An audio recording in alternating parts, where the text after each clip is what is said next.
Extra, extra, read all about it! Hey, welcome to Story Lab. This week we're taking a look at the story of some guys who had a scoop on the greatest news ever. Extra, extra, read all about it!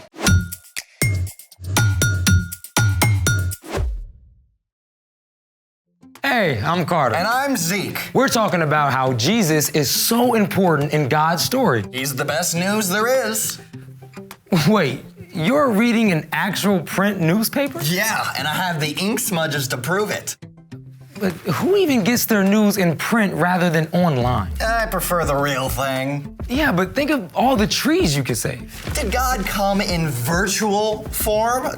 No! God sent Jesus in real life. Wow, impressive connect. Yeah, I know I'm good. Well, Thanks. I'm going to need to borrow a few pages.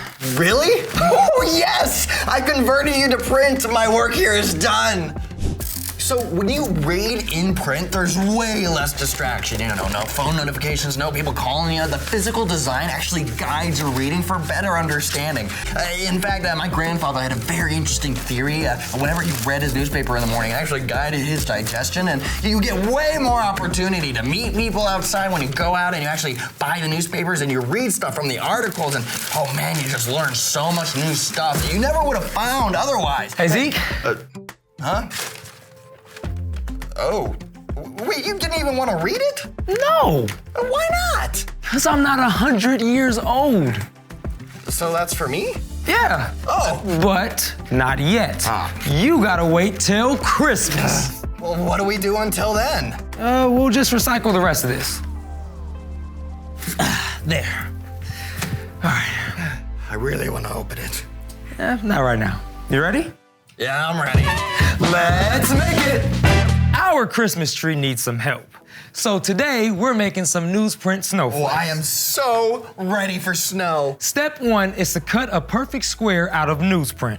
Now, one way to do that is to trace around a box.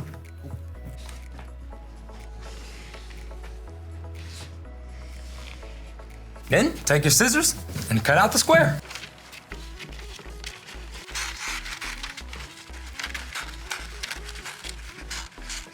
Great.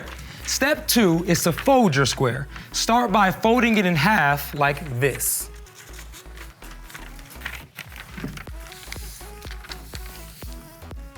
Okay, I got it. Then fold it in half again. And fold the right third of the triangle over the middle third.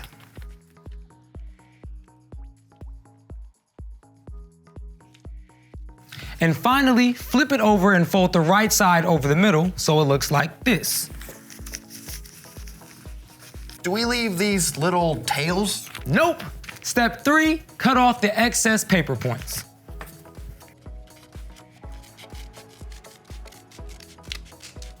You know, this looks more triangle-y than flaky. Getting there, I promise. Step 4, cut a design in your triangle. Now, you can trace it if you want, just make sure not to cut completely through this side, or you'll get confetti. On it.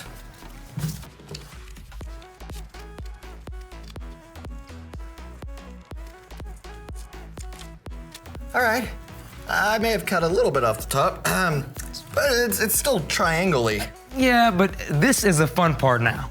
Step 5, carefully unfold your snowflake. Okay. Ready?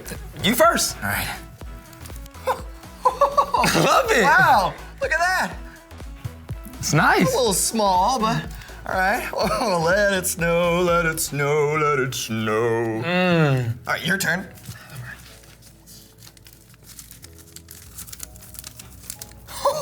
Yours is way bigger. Whoa, you're like some kind of snowflake master. Are you calling me flaky? Better than being a simple beginner like me. I promise you'll get better with just a little bit more practice. Oh, speaking of promises, it's time for... The story before the story. Today, we're in the books of Isaiah and Micah. In the beginning, God created everything, including people. We had a perfect friendship with God, but people chose to turn away from God. They sinned, ushering in a terrible curse that infected every heart and pulled people away from God. everything was broken. But God loves us so much, He wanted to restore our relationship with Him. So God began an epic rescue plan. God chose Abraham and promised to bless the whole world through his family. Sometimes this family, God's people, followed Him. But often they turned to go their own way. The kingdom of Israel, God's people, split into two parts, and enemies threatened on all sides. Which is where our story starts. Take it away. Hey everyone, I'm Colin. God had promised to bless the whole world through Abraham's family. But, God's people did not often live up to this calling. So God sent prophets to speak truth to the people and their leaders. Stop doing what is wrong. Learn to do what is right. Help those who are treated badly. They warned that if God's people refused to turn back to God, there would be difficult consequences. During this time, enemies from Assyria attacked and destroyed the northern kingdom of Israel, but the southern kingdom of Judah still remained. In the middle of all the fear and panic, God sent a prophet named Isaiah who brought both warnings and words of hope. The people who are now living in darkness will see a great light. Isaiah went on to explain what the light would be, who that light would be. A child will be born to us. A son will be given to us. He will rule over us, and he will be called Wonderful Advisor and Mighty God. He will also be called Father who lives forever and Prince who brings peace. Okay, time out for a sec. Wow, are those some big names for this child who would grow up to rule? Let's break it down. Wonderful Advisor. This coming king will be an advisor to help people know what to do. Then we've got Mighty God. This ruler won't just be a king, he will actually be God with all of God's might and strength. Father who lives forever. This ruler will be like the best dad, and not just for a short time, but forever. And last, Prince who brings peace. Some of our presidents and kings and leaders try to make peace, but they fail. The ruler Isaiah writes about will bring true peace, not just between nations and people, but between us and God. Now let's hear the rest of God's promise through Isaiah. There will be no limit to how great his authority is. The peace he brings will never end. He will rule on David's throne and over his kingdom. He will make the kingdom strong and secure. His rule will be based on what is fair and right. It will last forever. The Lord's great love will make sure that happens. He rules over all. Isaiah recorded God's promise that no matter how dark things looked, God still had a plan to restore everything the curse had broken. God would send a perfect king to rescue and rule and make things right forever. And the people could know this was true because of God's amazing love. During the time of Isaiah, a man named Micah also recorded messages from God. Micah came from a small town, but the words he shared were big and powerful. Listen to me, all you nations. Like Isaiah, Micah prophesied about hard times to come, but he too shared God's words of hope. Bethlehem Ephrathah, you might not be an important town in the nation of Judah, but out of you will come for me a ruler over Israel. His family line goes back to the early years of your nation. It goes all the way back to days of long ago. I bet you've heard of Bethlehem. Bethlehem was just a little town, nothing special. But God can do extraordinary things in the most unlikely ways and places, like sending a promised king to a tiny town as a baby. Soon after Isaiah and Micah, enemies attacked Judah, and many of God's people were taken as captives to foreign lands. After a time, some were allowed to return home. But even though they waited and prayed for God's promised rescuer, no further words from God were recorded for hundreds of years. During this time, God's people didn't know how this key part of God's story would turn out. But we do. When God's son, Jesus, was born as a baby in Bethlehem 2,000 years ago, the prophecies of Isaiah and Micah were fulfilled. In fact, through his birth and life, his death and resurrection, Jesus fulfilled more than 300 prophecies recorded in the Old Testament. Throughout all time, God has been faithful, and through Jesus, the whole world has been blessed. Just as God promised Abraham so long ago. The end.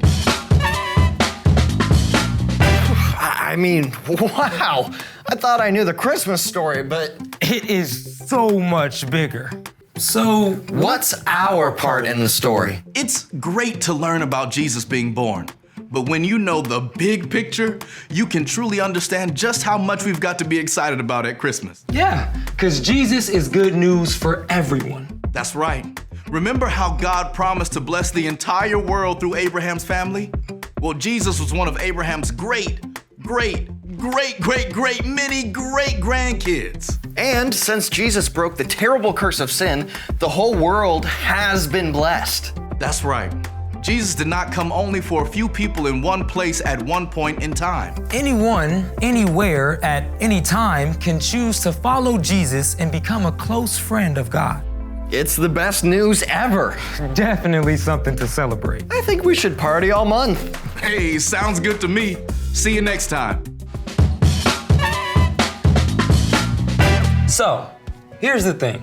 Jesus is good news for everyone. Your family and friends, The kids and teachers at your school, people in your neighborhood, people around the world, for you. and for snowflake masters everywhere. And I've got some news for you, my friend. What's that? We gotta make some more snowflakes for our tree. Thanks for joining us in the Story Lab. See you next time. Okay, so how do you make them so fancy? Well, see, the trick is the more you cut away, the more awesome they turn out. Gotcha.